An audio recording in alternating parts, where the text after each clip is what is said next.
জিজ্ঞাসা করা হয়েছে বিকাশ রকেট বা মোবাইল ব্যাংকিং এর HR কিংবা এজেন্ট হিসাবে কাজ করা যাবে কি?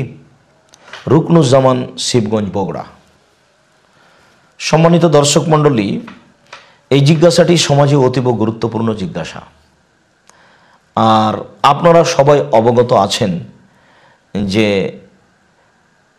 বিকাশে যত লেনদেন হচ্ছে, বিকাশ একটি ব্র্যাক ব্যাংকের ব্যবস্থাপনা। আসলে ভিতরের বিষয়টি অতীব জটিল। এমনভাবে মানুষকে এই ব্যবসা, এই কর্ম ঘিরে ধরেছে যে মানুষ যদি মনে করে যে আমি বাঁচার চেষ্টা করব, তাহলে তার পক্ষে তা সহজ নয়। রাসূল সাল্লাল্লাহু আলাইহি সাল্লাম বলেছেন, সুদ সমস্ত মানুষকে ঘিরে ধরবে। কথাগুলি তখন বোঝা যাচ্ছিল না যে সুদ মানুষকে কিভাবে ঘিরে ধরতে পারে। এমনভাবে সুদের লেনদেন বিভিন্নভাবে ছড়িয়ে পড়বে যে মানুষ কাপড় চোপড়ের মাধ্যমে হোক বা কোনো জরুরি লেনদেনে হোক বা ব্যবসা বাণিজ্যে হোক বা জীবিকা নির্বাহে হোক বা রাস্তাঘাটে হোক, কোনো জায়গাতে না কোনো জায়গাতে গিয়ে তাকে সুদের সাথে জড়িয়ে পড়তে হয়। তবে একটা কথা, একটা হচ্ছে স্বইচ্ছায় সুদ গ্রহণ করা, আর একটা হচ্ছে নিরুপায় হয়ে সুদ গ্রহণ করা। দুইটা এক নয়। একজন নিরুপায় হয়ে টাকা ব্যাংকে রাখতে যায় আর একজন স্বইচ্ছায় ব্যাংকে চাকরি করে, দুইটা কি এক? কখনো তা নয়। শরীয়ত একটা জিনিসকে স্বাভাবিকভাবে দেখেছে আর একটা জিনিসকে নিরুপায় অবস্থায় দেখেছে। যেমন আল্লাহ তাআলা বলছেন যে তোমাদের উপরে মৃত প্রাণীকে হারাম করা হয়েছে, রক্তকে হারাম করা হয়েছে, শূকরের গোশতকে হারাম করা হয়েছে, এবং যেসব প্রাণীকে বিসমিল্লাহ ছাড়া অন্যের নামে জবাই করা হয়েছে তার গোশত খাওয়া হারাম করা হয়েছে।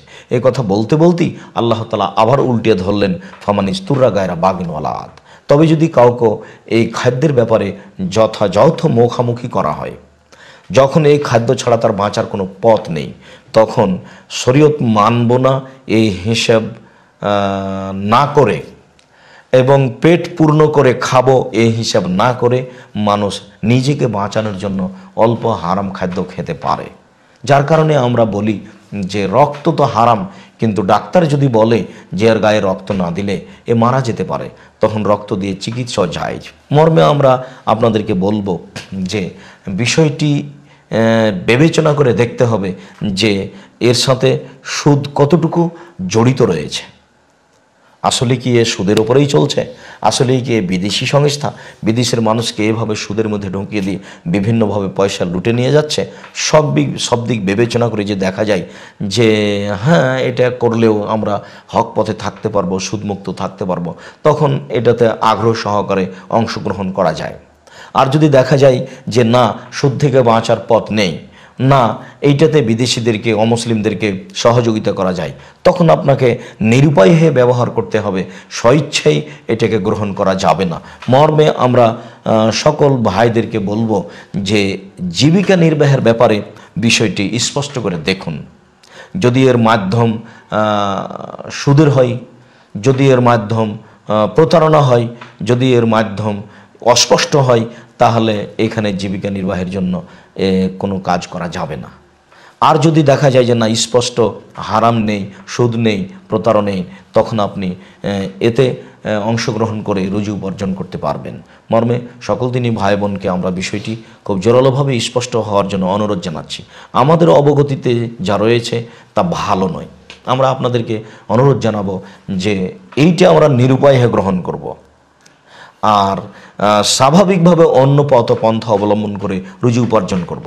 আমরা তো বক্তব্য দেওয়ার জন্য মিডিয়া ব্যবহার করছি।